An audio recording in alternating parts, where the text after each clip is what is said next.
bienvenidos a Mirador Universitario, en su programa Consultorio Fiscal. El día de hoy con un tema importante, un tema relevante. Vamos a platicar del panorama económico para el 2024. ¿Cómo estamos viendo la economía en el 2024? ¿Qué podemos esperar? ¿Qué debemos hacer? Y vamos a tener un gran especialista, un gran amigo, experto en este tema para que nos platique y nos diga qué debemos hacer o qué debemos esperar. Antes de presentarlo, quiero recordarles que, como ya es costumbre, vamos a regalar 2 suscripciones a la revista de Consultorio Fiscal a las personas que nos llamen y nos contesten correctamente la pregunta que en su momento haremos. Es importante recalcar esto y además pues es un súper regalo, 2 suscripciones a 2 personas por 6 meses de la mejor revista de fiscal, la número 1, la más antigua, pero además no solamente por eso, por ser de la UNAM, sino por las grandes plumas que escriben en esa revista. Vamos a una pequeña pausa y comenzamos nuestro programa.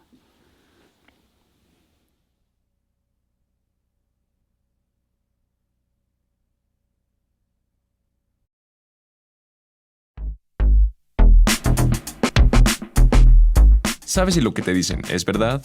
Entérate aquí, en Cuentas Claras. Cuentas Claras. Panorama económico 2024. Los países están sujetos a cambios que muchas veces sorprenden en relación con lo que se estima según diversos indicadores. México no es la excepción, un país de contrastes y diversidad que busca ser una de las economías más importantes en el escenario mundial. Con los estragos que la pandemia de COVID-19 dejó, un crecimiento en la economía de 2.4% durante el año de 2023 y el final del sexenio del presidente Andrés Manuel López Obrador, nos hacemos la pregunta: ¿cuál es el panorama económico en 2024? En el escenario internacional, la economía tiene una previsión de crecimiento de un 2.7% para 2024. El crecimiento mundial está sufriendo una desaceleración debido a la elevada inflación, el aumento de las tasas de interés, la reducción de inversiones y las perturbaciones que muchas guerras o sucesos con aspecto social generan. Para México, el panorama económico es vislumbrante. Uno se pregunta: ¿cómo realizar planes financieros o económicos para un mediano o largo plazo cuando el gobierno pone frenos a una visión futura? Según una consulta realizada por parte del Banco de México a más de 40 grupos de analistas, tenemos 2 expectativas. La primera está relacionada con un crecimiento del PIB menor del 2% para los próximos 2 años. Por el otro lado, se establece un crecimiento magro del 2% y una inflación en niveles del 4% durante el final de 2023 y todo el año de 2024. Sin embargo, Banjico, apenas en el mes de agosto, ya tenía mayor claridad en el panorama económico del próximo año debido a la resiliencia en la economía. La alza que se prevé alcanzar aumentó del 1.6% al 2.1%. En tanto, la inflación se ajustaría para el cierre de 2023 pasando de un 4.7% a un 4.6%, mientras que para 2024 la inflación sería del 3.1%. En el dinámico escenario económico de nuestro país, nos surge la duda de cara al siguiente año, y si este traerá consigo un mayor crecimiento o una adversidad más. A pesar de los desafíos que puedan presentarse, es fundamental reconocer los aspectos positivos que contribuyen al bienestar general y el crecimiento sostenible. Con políticas sólidas y enfoques integrales para afrontar los retos, México podría posicionarse para construir un futuro económico más robusto y sostenible. Cuentas Claras.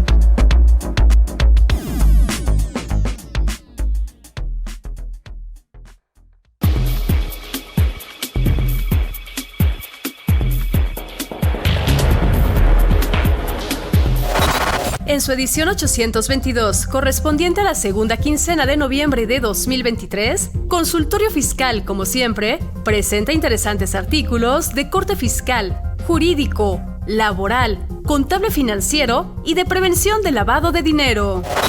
En primera instancia, Arturo Morales Armenta destaca el ajuste anual del impuesto sobre la renta a salarios 2023 y sus casos prácticos. Mientras que Marta Josefina Gómez Gutiérrez recalca los riesgos de trabajo en la Ley del Seguro Social. Por su parte, Vicente Velázquez Meléndez señala el pago de contribuciones ante la llegada de Otis. Además, encontraremos temas igual de interesantes como la cuenta de utilidad fiscal neta y distribución de dividendos, decretos publicados en el Diario Oficial de la Federación del 13 de noviembre de 2023, obligatoriedad de la emisión de complemento carta aporte, requisito de deducibilidad, tipos de delitos por parte de los servidores públicos y, como cada quincena, las principales disposiciones del Diario Oficial de la Federación.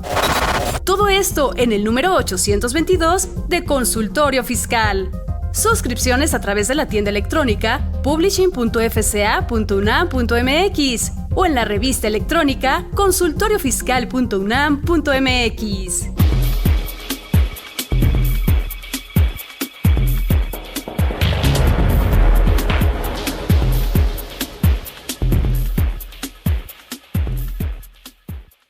Bien, regresamos después de esta pausa y como lo prometí, tenemos un gran experto en el tema para hablarnos del panorama económico 2024. Es el doctor Manuel Díaz Mondragón. Es doctor en Economía Financiera, Banca y Bolsa por la Universidad Autónoma de Madrid. Es presidente del Instituto de Asesoría en Finanzas Internacionales, el IAFI. Asesor en estrategia de inversión y agente capacitador externo por la Secretaría del Trabajo y Previsión Social, miembro de la Federación de Colegios de Economistas de Ciudad de México y la Asociación Mexicana de Ciencias Económicas, académico en diversas universidades, entre ellas, obviamente, la Universidad Nacional Autónoma de México, autor de obras y artículos especializados y comentarista especializado en economía. Manuel, gracias por aceptar esta invitación. No, gracias a ti y a todo el equipo por invitarme. Manuel, no sé cómo preguntarte, 2024 va a ser un buen año, económicamente hablando, va a ser un mal año. ¿Qué es lo que estás viendo tú hacia el año 2024, cómo está la situación económica del país, del mundo?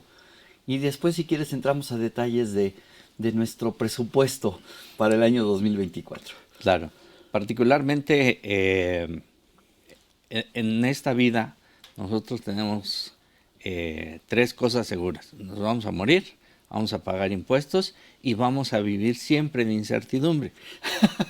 Pero esa incertidumbre pues puede subir o puede bajar. El 2024 yo creo que es el de mayor incertidumbre que vamos a tener en este país, luego de que primero se juntan dos elecciones presidenciales, las de Estados Unidos y la de nuestro país, que van a llevar a cabo hechos históricos. En Estados Unidos, pues si se confirma la candidatura de Biden y la de Donald Trump, pues el primero será el presidente o más bien el candidato a la presidencia con mayor edad que se haya postulado, que tendremos a la reelección de un posible preso de la justicia estadounidense y en cualquiera de estos dos casos pues van a seguir afectando a la política migratoria que le va a impactar a la economía mexicana por ser una de sus principales fuentes de ingresos, justamente las reservas internacionales. Y en el caso de México, pues el hecho histórico de la presidencia es que la probabilidad de que llegue a la presidencia una mujer por primera vez es muy alta. O sea, definitivamente el tercer candidato que recién se anunció, pues no debe tener un porcentaje muy importante. Y hay un cuarto candidato por ahí, ¿no? Un independiente que es artista. No me sé ni el nombre, pero bueno, sé que ha estado en el medio artístico de los, no sé, y por ahí hay uno cuarto, pero pues si el tercero no tiene posibilidades, pues el cuarto yo creo que mucho menos. Así es, candidatos, muchos suspirantes todavía más, pero definitivamente que tengan presencia y la posibilidad, pues no. Entonces esto nos lleva justamente a la incertidumbre, primero, de qué mujer será la que retome el mando en el país, y este mando será la continuidad de lo que generó Andrés Manuel con una popularidad inmensa, de manera impresionante, se le perdona todo es estratega para hacernos olvidar todo en un par de días. Ya nos olvidamos de cosas nefastas o de cosas positivas, lo que sea, él hace para olvidar todo y pasar el tema. Y de tal suerte que nunca tenemos tiempo para cuestionarlo de manera permanente en algunas cuestiones. Entonces, en el caso de que se prosiga con su movimiento, pues la idea es, será su candidata la que efectivamente realice cambios, o será simplemente el inicio de un periodo nefasto en nuestro país que es similar al que ocurrió con el Maximato, ¿no? En el caso de que llegue la otra candidata, pues justamente la idea de a quiénes va a favorecer, qué cambios va a hacer, pues es impactante, ¿no? Y sobre todo, pues sin importar quién llegue a la presidencia, la verdad es que estamos en la incertidumbre total porque no han hecho una sola propuesta económica, no han hecho ni una sola propuesta de política económica, no han dicho absolutamente nada más que groserías, pleitos entre ellas y entre otras personalidades, y parece ser que así va a ser nuestra vida el próximo 2024. O sea, vamos a esperar 6 meses de insultos, de agresiones, por ahí dijeran algunos cómicos de tú las traes, de que no, que la mala eres tú, y vamos a vivirnos probablemente, por lo que alcanzo a apreciar, una campaña política sin propuestas. Así es, sin propuestas, y lo único que nos anticipa es si llegase el partido Morena a continuar en el poder, pues la expectativa de reducción en el gasto público, la opacidad, la poca transparencia, el intentar generar un gobierno autoritario, pues es elevada, ¿no? Y eso directamente le va a afectar, pues como siempre, a los de menores ingresos, ¿no? A la población que tiene menos ingresos. ¿Por qué? Porque esa política sí genera la estabilidad económica del país. Las tasas de crecimiento se siguen manejando igual que cada año, entre 2.5 y 3.5, dependiendo de la fuente, para que a medio año la cambien, la reduzcan y se vayan a 1.5 o 2.5. Pero en cualquier caso siempre se mantiene la línea, ha sido una constante, una estabilidad que se ha perpetuado por muchos años y que no nos permite crecer. Entonces es tanto como el empresario, como el trabajador, como la familia, que percibe un ingreso mensual permanente, que lleva 5 o 10 años, que vive en relativo confort, pero no tiene para irse de viaje, para llevar a sus hijos a mejores escuelas, para comprarse una nueva vivienda o una vivienda, tan solo su primera vivienda. Eso no lo puede hacer. ¿Por qué? Porque viven en la estabilidad, pero no hay un crecimiento que realmente proporcione poder adquisitivo a sus ingresos, a los ingresos familiares. Y entonces en este sentido, pues justamente el que se apliquen medidas tan austeras, pues implica en principio una incertidumbre de los trabajadores, sobre todo del sector público, si mantendrán sus puestos de trabajo, si mantendrán sus ingresos, si se les verá afectado sus prestaciones. Y en el mercado pues va a haber aumentos significativos de precio que, conjugado con menores ingresos o la estabilidad en el ingreso, pues le permite al final tener un menor poder adquisitivo. Van a poder comprar más, no importa que le suban el salario, van a tener más dinero, pero van a comprar menos, ¿no? Fíjate que era lo que te iba yo a preguntar, que cómo veías, todavía no sabemos cómo vaya a salir el incremento al salario mínimo, pero con tu experiencia, la verdad es que tu currículum es impresionante. ¿Cómo ves? Se está hablando de aproximadamente un 20% de incremento y llevamos 3 o 4 años con incrementos de ese tamaño. Pero mi pobre conocimiento de economía, llevé 1 o 2 materias de economía en la universidad y tuve muy buenos maestros de economía, pero bueno, no soy economista. Pues yo siempre he visto que estos porcentajes de incremento tan alto al salario mínimo, qué bueno que la gente gane más, pero debería de poder tener mayor poder adquisitivo. Y yo creo que en lugar de estar beneficiando, no quiero que suene que estoy en contra, estoy a favor de que la gente gane más, que viva mejor, pero pues está trayendo una consecuencia de inflación. Esa es mi percepción, a lo mejor estoy equivocado, mi querido Manuel. Sí, así es.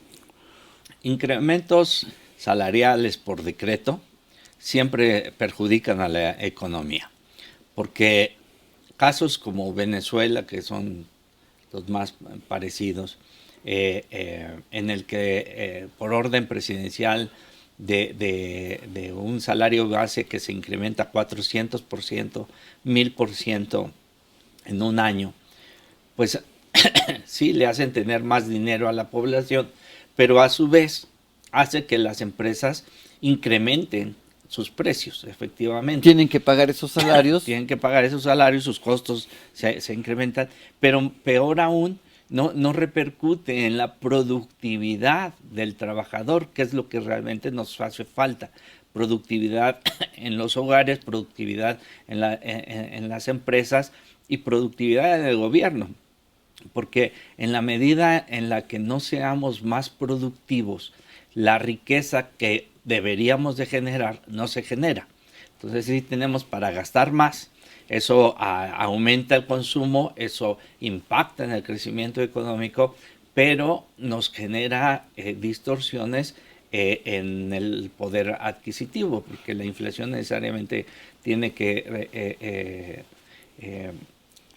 atribuirse ese aumento. Y entonces en este sentido, pues sí, es correcto, yo también apoyo, pero también debería de estar acompañado por medidas que permitan la productividad de las personas, de las empresas, ¿no? Efectivamente, eso va a traer una consecuencia de inflacionaria. No estamos viendo las tasas de inflación que veíamos hace muchos años, pero también vivíamos en los 80s incrementos de salario mínimo por decreto 3, 4 veces al año, y pues lo que veíamos era que incrementaba el salario mínimo y se incrementaba todo. Y entonces no alcanzaba. Y esa es la percepción que estoy teniendo ahora, que la gente tiene más dinero porque gana un poquito más, pero por otro lado le alcanza para menos. Sí, no tenemos que olvidar ejemplos como el nuestro y como el que actual vive Colombia, en donde prácticamente toda la población es millonaria. Nosotros, los que tenemos ya más de 30, pues percibíamos salarios millonarios. Mi último empleo antes del nuevo peso, pues representaba cerca de 14 millones de pesos mensuales. Si nosotros le quitamos esos 3 ceros, pues me quedan en 14,000 pesos. Uh-huh. Y de esos 14,000 pesos a los precios actuales, pues me alcanzará para comprarme algo de 7,000 pesos. O sea, no hay correspondencia. En aquel entonces se dio a la tarea un presidente de la República, por ejemplo, para que tengan automóvil, las familias, pues bajar de algo así como 75 millones de pesos que costaba un Volkswagen a 13 millones tan solo. Entonces, con ese plumazo en el escritorio, determinó que un bien estuviese incluso por debajo de sus costos. Y justamente, ¿de qué nos servía ser millonarios, o de qué les sirve ser millonarios a los colombianos si no les alcanza para adquirir cosas que deberían de ser efectivamente de un estado de bienestar efectivo? Uh-huh. Hoy ya la posibilidad de comprarse una vivienda propia por muy residencia de interés social que estemos hablando. La posibilidad de comprarse un automóvil nuevo sin el uso del crédito pagado de efectivo, la posibilidad de hacer un viaje al extranjero, pues prácticamente en la mitad de la población es algo inalcanzable y peor aún seguirá siendo inalcanzable. O sea, comprar un automóvil de contado hoy es prácticamente imposible a menos de que estés en las élites. Y también en esos lugares, pues los automóviles que quieren comprar, pues también tienen unos valores ya impresionantes. Yo también recuerdo esas épocas de inflación terrible. Tienes más de 30. Sí, claro, tengo más de 30. Pero no solamente eso, también las viviendas. Yo estoy viendo cómo se está creciendo el valor de las viviendas. En la pandemia y pospandemia estamos viviendo unos precios de los inmuebles terribles. Y como bien dices, cualquier persona ahorita comprar una propiedad, un inmueble para vivir, aunque sea residencia de interés social, pues es imposible hacerlo si no tengo un crédito. Así es. Y el precio de la vivienda, tanto para la compra como para la renta, aunque se han establecido mecanismos de financiamiento como las fibras, que han permitido la construcción muy importante de bienes inmuebles en el país, tanto los que rentan como los que compran, pues alcanzan precios que realmente yo, créeme que no soy de una población que tenga muy pocos recursos, no puedo comprar a esos precios. Por ejemplo, una casa de esas que llaman en condominio, que están hablando de 25 millones, 30 millones de pesos, en unas zonas más o menos buenas, pero sin que sean esos complejos enormes como el de Mítica, ¿no? Donde se venden a 25 millones de dólares. O cosas por el estilo. Y que son departamentos, no es una casa, exacto. Así es. Entonces eso es inalcanzable. ¿Quién puede comprar? Pues seguramente los narcotraficantes, o gente que no esté en la parte legal, pero la clase trabajadora, la gente que gana sus ingresos por el fruto de su trabajo, sencillamente está alejada de esa realidad. Entonces, en la parte de los trabajadores que dependen de la fijación del salario mínimo, pues simple y sencillamente nunca lo van a alcanzar. Sí. Ya hoy se está pasando de un sueño a un dogma el poder tener una vivienda propia. Sí, efectivamente. Y quisiera retomar algo con lo que empezaste, porque hablabas de que para el año 2024 va a ser un año con muchas características y con muchas incógnitas. Y pensaba yo cuando lo estabas comentando que la elección en los Estados Unidos va a afectar y que es una elección atípica en la historia de los Estados Unidos. En otra característica, si realmente los candidatos fueran Trump y Biden, sería una competencia de dos presidentes por su reelección, por primera vez. Así es. Nunca se había dado esto, y además con características totalmente opuestas. Tiene que elegir Estados Unidos entre un regreso a la era Trump o una continuidad de la era Biden, que son totalmente opuestas. Y eso, pues, obviamente también va a afectar la economía mexicana. Claro, el problema en cualquiera de los dos casos es que el problema migratorio no se va a solucionar, van a seguirse afectando, van a tener políticas restrictivas, pero peor aún, no hay en realidad una política económica en ambos candidatos o futuros candidatos para que puedan sacar al país en una mejor condición económica que, por ejemplo, China o la Unión Europea. Esto nos va a generar justamente una debilidad aún en el dólar. lo que va a significar la repercusión en mejores cotizaciones para el peso mexicano. Pero esto, como en todos los escenarios macroeconómicos, siempre va a haber perdedores y ganadores. Y nuevamente, como uno de nuestros principales ingresos es las remesas internacionales, pues sí, alcanzamos a tener récords de más de 200,000 millones de dólares en las reservas internacionales. Y esto pues significa tan solo un poquito más de la deuda externa pública de Argentina. O sea, con nuestras reservas, si las pudiéramos utilizar, pagaríamos esa deuda. Y en este sentido, pues van a seguir creciendo. Pero los que la reciben, que son las familias de los trabajadores, en realidad van a poder comprar menos. Entonces, su principal ingreso, que son las divisas, les sirve para comprar todavía menos. Y fíjate que era lo que te iba yo a preguntar. Hay tres cosas que quisiera yo, que no son economía, pero ver cómo nos afectan en la economía. Y uno de ellos es el tipo de cambio. Yo no sé si el tipo de cambio es ficticio, si es real, como está ahorita, pero a mí me preocupa. De repente decías, qué padre que baje 18, qué padre que baje 19. Puedo, si salgo fuera del país, otra utopía como están las cosas ahorita, pues me va a alcanzar para comprar más dólares. Y ahorita que estamos en niveles 17 bajos, 16 altos, pues ya me preocupa. Dices, oye, puedo comprar muchos dólares, pero ¿y la economía mexicana?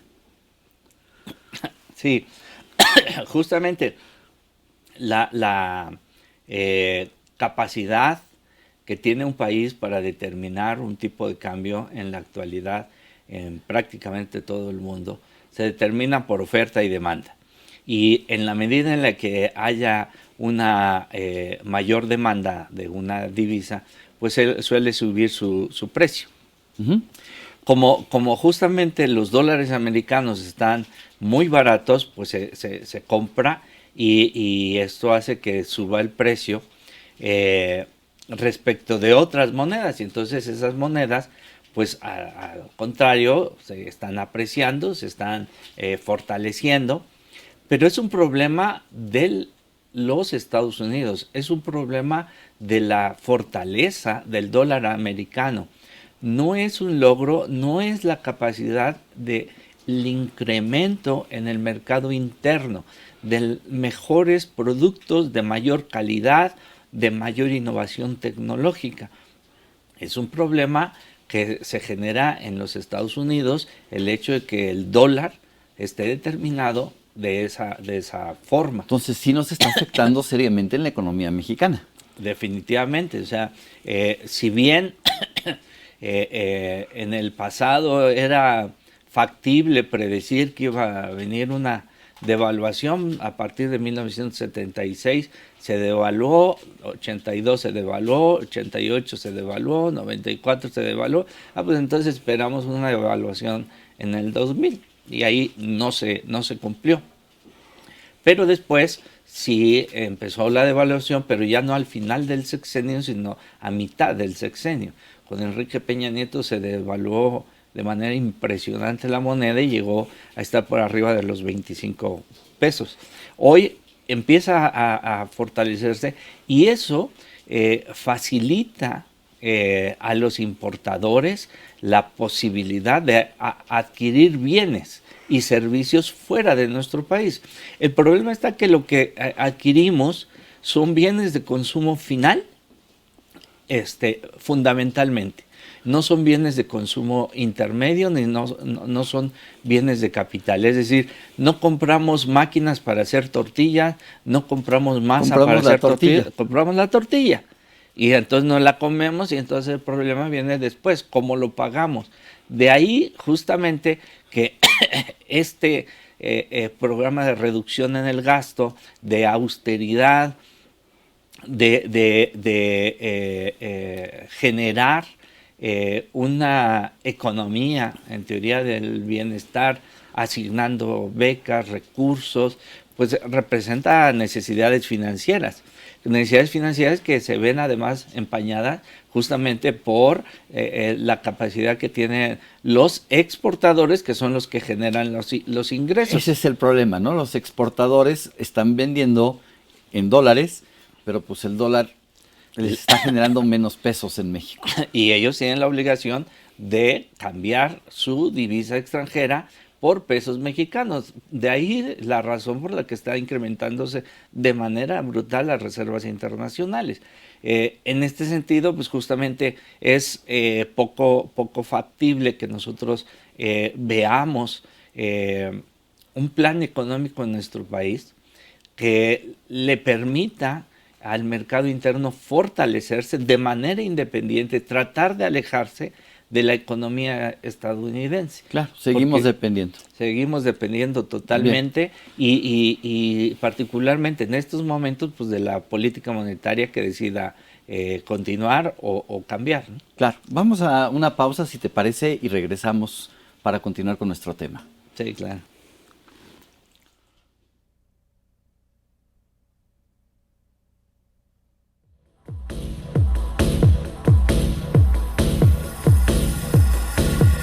En Déficit, con José Silvestre Méndez.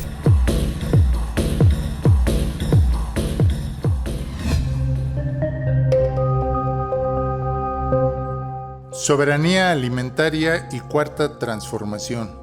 Para garantizar que todos los mexicanos tengan acceso a una alimentación adecuada en cantidad y calidad, es decir, que disfruten de la alimentación como derecho humano, es necesario que el gobierno mexicano aplique políticas públicas que permitan acceder a la soberanía alimentaria. ¿Qué es la soberanía alimentaria? Es el derecho de cada país de definir sus propias políticas en materia de alimentos y que no sean las grandes empresas transnacionales productoras de alimentos industrializados lo que decidan lo que los consumidores llevan a su mesa para comer, como está ocurriendo en la actualidad en muchos países, incluyendo el nuestro.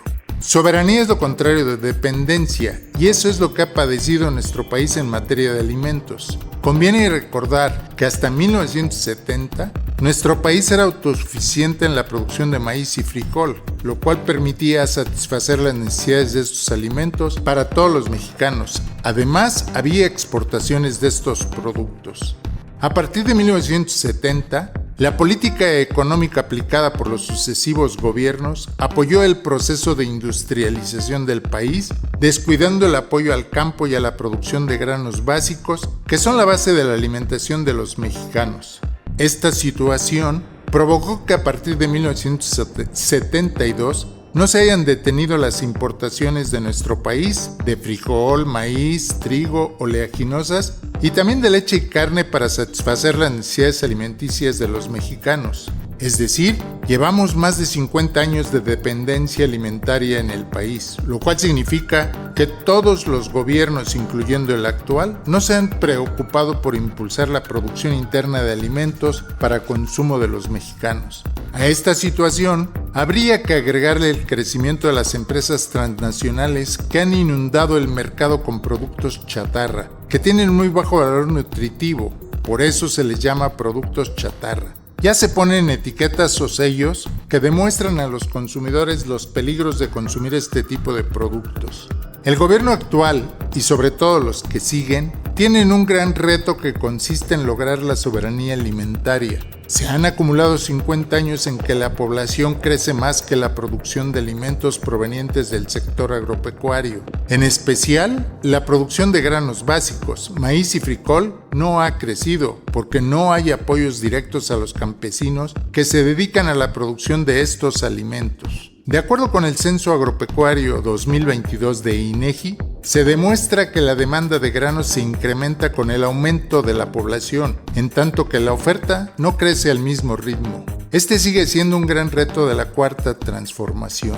La política agropecuaria de este gobierno y los siguientes deben tener como objetivos principales lograr la soberanía alimentaria que nos lleve a obtener la seguridad alimentaria, lo cual significa que todos los mexicanos tengamos acceso a una alimentación adecuada. Los programas del actual gobierno como Sembrando Vida y Jóvenes Construyendo Futuro se deben ampliar y abarcar a todas las ramas del sector agropecuario, agricultura, ganadería, silvicultura y pesca, que favorezca a todos los campesinos, en especial a los pequeños agricultores que se dedican al cultivo de maíz y frijol. Se debe fomentar la agroecología con un enfoque sustentable, la milpa, el cultivo de hortalizas y otro tipo de explotaciones agropecuarias que de manera integral promuevan una mejor calidad de vida para los campesinos y al mismo tiempo produzcan los alimentos básicos para todos los mexicanos de manera sustentable.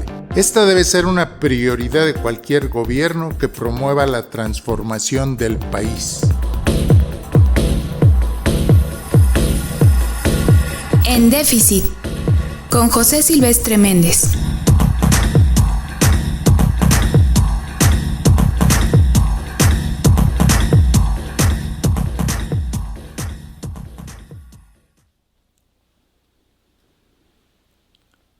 Bien, regresamos de este pequeño corte, de esta pequeña pausa, para continuar platicando con el doctor Manuel Díaz Mondragón. La verdad es que temas muy interesantes, temas que hacen que uno aprenda. Y yo quisiera regalar 2 suscripciones a la revista de Consultorio Fiscal por 6 meses, la mejor revista de fiscal que hay en este país. Fue la primera revista en fiscal, pero sigue siendo la mejor por las personas que escriben en ella y porque además es la revista de la máxima casa de estudios de este país en materia fiscal. Consultorio Fiscal, una herramienta que debe estar en el escritorio de cualquier profesionista que se dedique al ámbito de la contabilidad, en el ámbito fiscal. Yo quisiera preguntarles, por ahí hizo el comentario el doctor, y mi pregunta sería, ¿más dinero siempre es bueno o no es bueno? Eso de estar aumentando los salarios en esos porcentajes a nivel macroeconómico va a beneficiar, incluso a nivel microeconómico, ¿es mejor o es peor? ¿Cómo ves la pregunta, mi querido Manuel? Bien, muy bien. Yo espero que lo hayan entendido y sean fáciles. Y que 2 personas se lleven esta suscripción a la revista de Consultorio Fiscal. Excelente. Manuel, ya te preguntaba yo antes sobre el dólar, que no sé si el valor es real o no, pero cómo está afectando la economía. Otro punto que me preocupa es esa ola migrante que está entrando a nuestro país por el sur.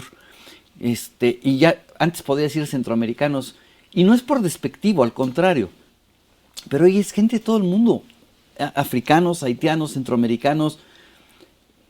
Eso, además de que es un fenómeno preocupante, pues yo quiero centrarme en la parte económica, porque es lo que nos atañe en este momento. ¿Está afectando o va a afectar en el año 2024 esa ola migrante que está entrando a nuestro país con la intención de llegar a los Estados Unidos y que pues la mayoría se queda en nuestro país? Sí, definitivamente el tema de la migración no es exclusivo de México. Es un fenómeno mundial que se ha acentuado en los últimos años por la carencia de seguridad social, de seguridad militar, seguridad policial y de tantos otros elementos negativos que tienen cada uno de los países.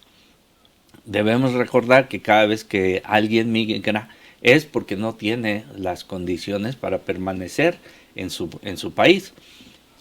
Y si la facilidad de ingreso a una economía se relaja, pues entonces ese flujo aumenta y aumenta. La violencia en el mundo ha crecido de manera importante y eso ha hecho que justamente cada día ciudadanos de más países elijan a México como la frontera para pasar a los Estados Unidos.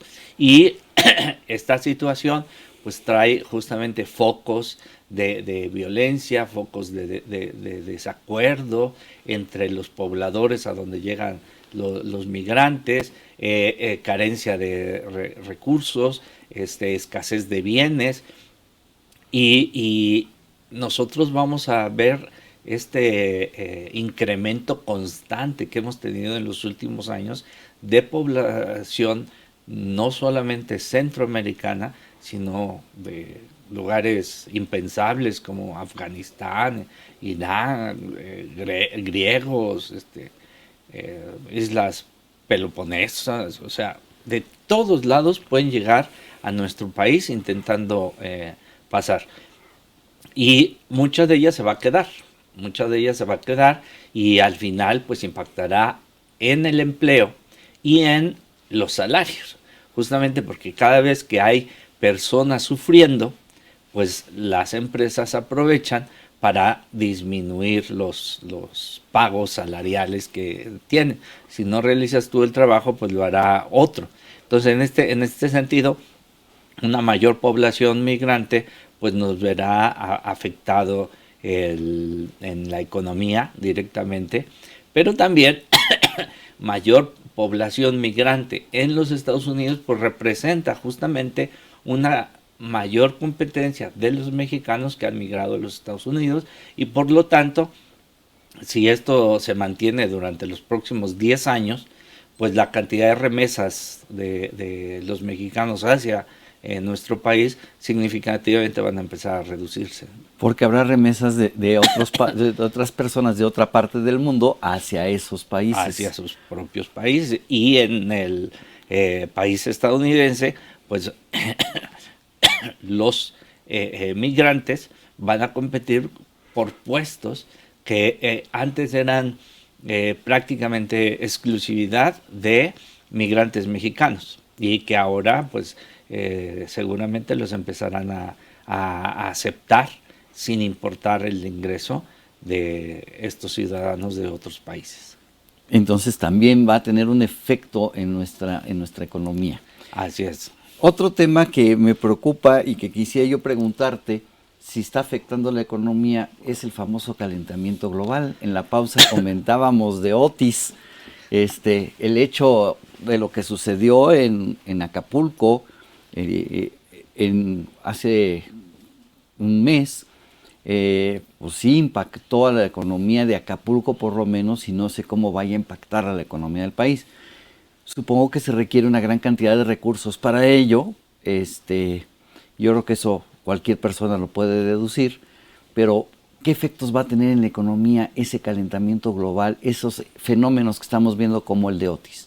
Pues en la parte macroeconómica, definitivamente los gobiernos van a tener que destinar cada vez un mayor porcentaje de sus presupuestos para atender no solamente la atención a los desastres, sino también la prevención a estos futuros desastres. Y si estos no se hacen de forma transparente, va a ser muy complicado que en México podamos conocer realmente si las ayudas tanto internacionales como nacionales lleguen a la población que resulta afectada. Pero también el cambio climático, pues a nivel microeconómico nos afecta a las personas que, por ejemplo, viajamos al extranjero. Ahora en verano es impensable ya estar en España, por ejemplo, que se acaba de establecer un récord histórico tanto en el nivel de la temperatura como en la prolongación del tiempo de esa temperatura. La capital, Madrid, alcanzó, pero sí, temperaturas que era imposible salir a la calle, y esto implica tener que pagar para transportarse. Ya no puede uno andar caminando haciendo turismo, tiene que pagar para poder transportarse, porque si no es así, no es factible. Tienen que pagar para estar tomando bebidas continuamente. Hay miles de casos, tanto en nuestro país como en otros países, como el caso de España que menciono, en donde la cantidad de muertes por olas de calor ha sido impresionante. El gobierno ha tenido que establecer programas de atención a turistas que sufran de esta condición. Y eso no solamente para ese turista, sino también para la población local. La población local que ve que ante mayor demanda de los turistas de muchos bienes y servicios, pues los precios se afectan. Por eso la inflación no es solamente una cuestión de la economía en estos momentos, sino también de ese cambio climático que ha afectado significativamente las cadenas de valor y el nivel de precios en las economías que más han sufrido aumentos. Claro. Entonces esto me lleva también a aterrizar un poquito en las cifras macro de nuestro país. Hace unos días fueron publicados tanto el presupuesto de ingresos, la ley de ingresos, como el presupuesto de egresos para el año 2024. Y algo que a mí me llama la atención es el crecimiento de la cifra de ingresos que se pretende tener, que pretende obtener el gobierno federal en el año 2024. Y también es impresionante, me llamó mucho la atención el endeudamiento. ¿Qué nos puedes platicar de esto, mi querido Manuel?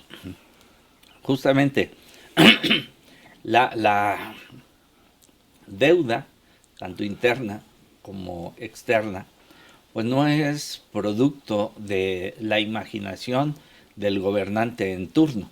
Se determina en función de aspectos económicos esenciales y el elemento fundamental pues es el déficit. En la medida en la que nosotros tenemos una alza en los déficits, pues necesitamos más recursos. En la deuda externa, pues justamente la diferencia entre la balanza comercial y la balanza de capitales hace necesario e indispensable, y peor aún con la apreciación del peso, pues que se requieren más recursos para poder obtener de las fuentes externas. Por eso la deuda tiene que crecer.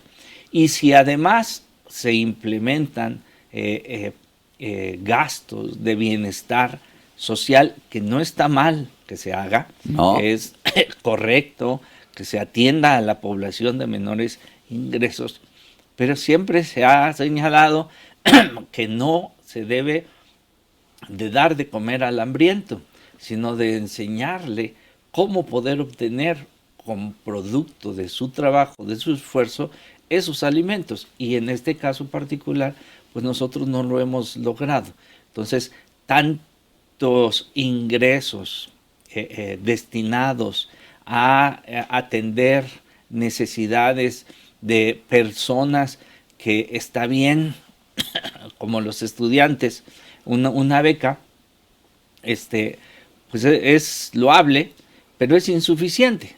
O sea, no le sirve a un estudiante de 15 años, de 18 años, 1,500 pesos al mes, como para poder tomar la decisión de mi familia se está muriendo de hambre, no dejo la escuela. Con estos 1,500 pesos o 3,000 pesos, ya no voy a dejar de estudiar, voy a seguir estudiando. Eso no es así. O sea, la cantidad es insuficiente. Es justamente mejor establecer programas en los que las empresas se vean comprometidas de manera efectiva a contratar a jóvenes.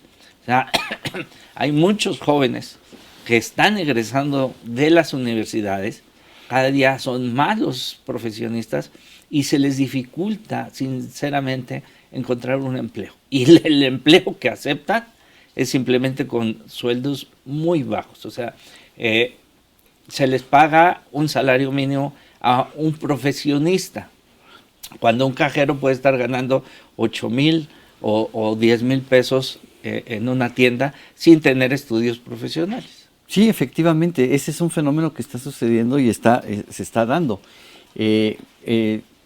Pero ese incremento de la deuda para el año 2024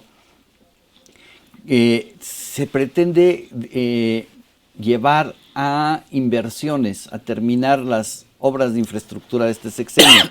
¿Es correcto que nos endeudemos para que haya infraestructura? Mira, vi una caricatura hace tiempo en el que decía la imagen, obra prioritaria de Andrés Manuel, el Tren Maya, y despegando un cohete de Elliot Moss. Ajá. ¿No? Entonces, pues sí, sin duda el Tren Maya servirá para crear empleos, pero no en la capacidad en la que podríamos generar si le invertimos más a infraestructura tecnológica, a infraestructura que permita mayor conocimiento. Investigación. Investigación, así es. El presupuesto de las universidades se ha reducido significativamente. Y las universidades realizan mucha investigación. Velo en nuestra propia casa de estudios, la máxima casa de estudios del país. Hay investigación en todos los campos. Así es. Y eso justamente pues es lo que no se está promoviendo. No hay un plan que acepte que es indispensable fomentar los dos aspectos sustanciales para que un crecimiento económico tenga efectos positivos en la economía, que es la educación y la innovación tecnológica. Si no se invierte en educación, si no se invierte en innovación tecnológica, pues nuestro país va a seguir estando exactamente igual, haciendo obras que benefician sustancialmente a una parte pequeña de la población, pero no al conjunto del país. Entonces necesitamos desarrollar mayor conocimiento, mayor capacitación, mayor tecnología para que el país crezca. Aquí viene ese dicho que tú bien señalaste, de no le des el pescado, enséñale a pescar. Así es. Arturo Marín, felicidades. Ya tienes una suscripción a la revista de Consultorio Fiscal para los próximos 6 meses. Tu respuesta es correcta. Ya tenemos una revista que se va el día de hoy. Esperemos que se vaya la otra suscripción. Con todo lo que estamos platicando, ¿cómo puedes concluir una situación económica para el país y qué recomendaciones nos puedes dar a los mortales, a los que no sabemos de economía? ¿Qué sería lo mejor que podemos hacer en el año 2024? ¿Endeudarnos, no endeudarnos? ¿Comprar una casa o no comprarla? ¿Comprar un automóvil o no? ¿Liquidar las tarjetas o seguir viviendo endeudados? No sé. Sí. En el inicio hablé de incertidumbre. Uno de los elementos sustanciales de la incertidumbre en nuestro país es la división de la población. Aquellos que apoyan a un movimiento nuevo, aquellos que apoyan a una tradición política vieja, llamémosla así.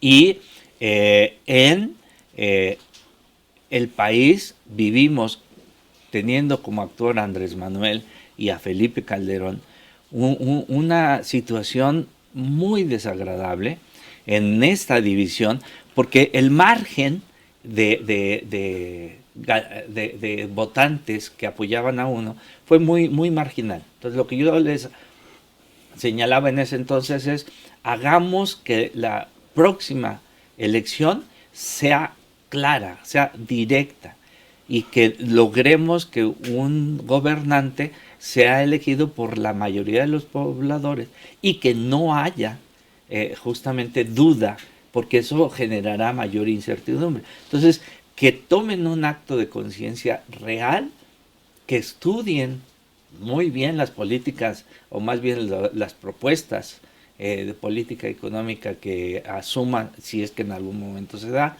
y que finalmente nos volquemos nuevamente a votar por alguien que nos permita, sí, disminuir esa incertidumbre que genera la división. Y en el plano económico, pues simple y sencillamente deben de acostumbrarse a incrementar su alfabetización financiera, su educación financiera, porque los tiempos en materia económica y financiera van a ser muy difíciles, sobre todo para la población de menores recursos, y entonces aprender a ahorrar, aprender a invertir, aprender dónde hacerlo, no caer en actos delincuenciales, en tarjetas de crédito, en aplicaciones móviles, cosas por el estilo. Si no tienes la educación, la preparación suficiente para saber que se trata de un fraude, pues vas a caer seguro. Entonces, el que nosotros destinemos unos minutos al día para leer algo en materia de educación financiera, con eso nos basta. 10, 15 minutos que leamos. En internet hoy hay una cantidad inmensa. Fíjate que lo que estás comentando es oro, y ojalá la gente que nos esté siguiendo lo anote, lo capte y lo entienda. Leer unos minutos al día. Ahora, eso debe de hacerlo todo mundo, pero el leer en educación financiera te va a ayudar a entender que de repente en internet hay ofertas de invierte en Pemex, invierte en CFE, invierte aquí, invierte allá, y resultan ser fraudes. Que hay que invertir en donde vayamos a la segura, pero hay que empezar a entender que puedo invertir a la segura con un rendimiento muy pobre, o puedo invertir a la segura con un rendimiento que por lo menos me proteja de la inflación. Así es, y que tomen en consideración lo siguiente: prometer no cuesta absolutamente nada. Es gratis. Y los delincuentes, así es, te prometen el cielo y las estrellas. Tanto en México como en el mundo se han empezado a generar bandas que se dedican justamente, y lo hemos visto aquí con los famosos niños que lamentablemente secuestran y que se dedicaban a un call center, que te pago muy bien con tal de que me traigas incautos que inviertan su dinero. En muchos sitios de los streaming se llaman, pues hay documentales. En la televisión española, en la televisión alemana, hay muchos documentales que nos muestran cómo hay niños de 18 años, de 20 años, trabajando en un call center en el que cualquier duda que tú le plantees te lo responde. Y te lo responde además endulzando tu oído. Y entonces vas a ganar lo que nunca vas a ganar: 300, 500, 1000%. Entonces, si les están ofreciendo esos porcentajes, simplemente es me voy. No puedo atenderlo. Entonces, como bien decías, nosotros tenemos que establecer un cierto porcentaje objetivo de lo que yo quiero obtener de rendimiento. Entonces, si la tasa de interés en este momento está en 11.25% como referencia, pues si me pagan un 20%, pues no está tan descabellado. Pero si me ofrecen un 250%, pues no. Si me ofrecen hasta un 50%, creo que tengo que empezar a sospechar que algo raro hay ahí. Así es. Y pues sí, suele ser incluso en sitios legales, pero no implica que no me vaya yo a enfrentar a un posible delincuente. En esta empresa financiera llamada FICREA, en ese entonces las tasas de interés andaban alrededor de un 4.5%. Ellos ofrecían el 10.5%, o sea, lo doble. Sí. Así de simple. Y haciendo lo mismo que hacen todas las demás instituciones financieras, los bancos, las OFIPOS. Uh-huh. Entonces es simplemente pensar, ¿Por qué ellos sí y los otros no? Y ¿Qué entonces, hay, pues, qué hay atrás ahí?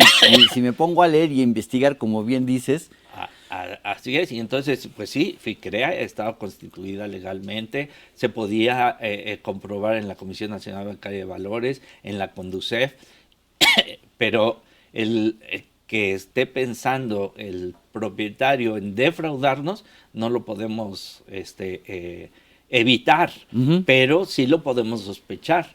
claro.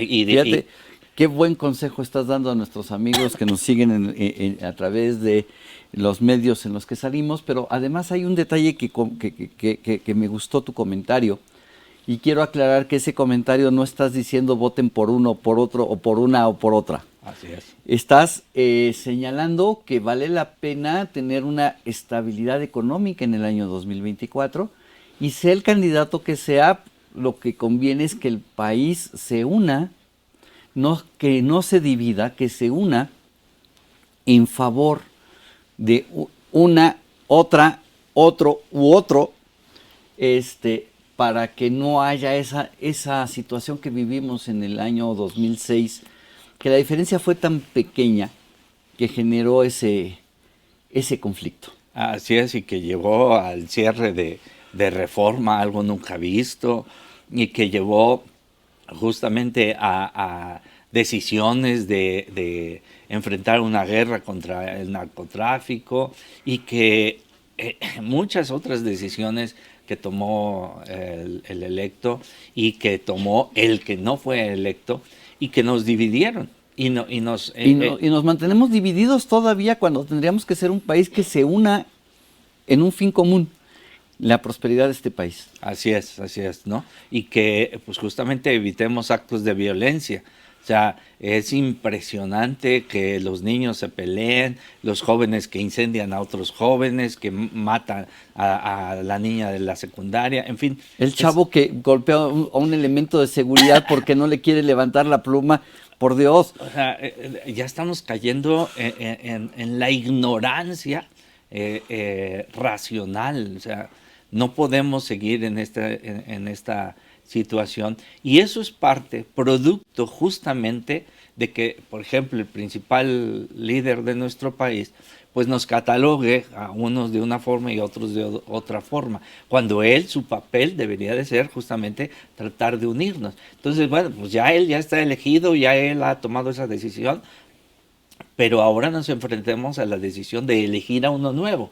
Y entonces, pues justamente pensemos como parte de una de esas propuestas que pongan los candidatos, a que se intente la unión entre los mexicanos. A que seamos uno solo, que México sea 120 millones o el número de millones que seamos mexicanos, pero que sea uno solo unido por sacar a este país, y no estar clasificados o divididos en estás conmigo, estás contra mí. Así es, ¿no? Porque de esa manera pues nosotros podemos actuar en la vida personal y familiar, al menos con mayor estabilidad. Claro. Bien, Manuel, muchísimas gracias. La verdad es que siempre que estoy contigo aprendo, como con todos los invitados, pero bueno, no soy economista y aprendo mucho de economía, y ayudas mucho a la gente que nos sigue. Gracias por aceptar esta invitación y estar nuevamente aquí en tu programa Consultorio Fiscal. No, a ustedes, cuando gusten. Gracias, muy amable, y les agradecemos a nuestros amigos que nos hayan seguido, y los invitamos para que nos sigan la siguiente semana con el tema Novedades Fiscales para el año 2024.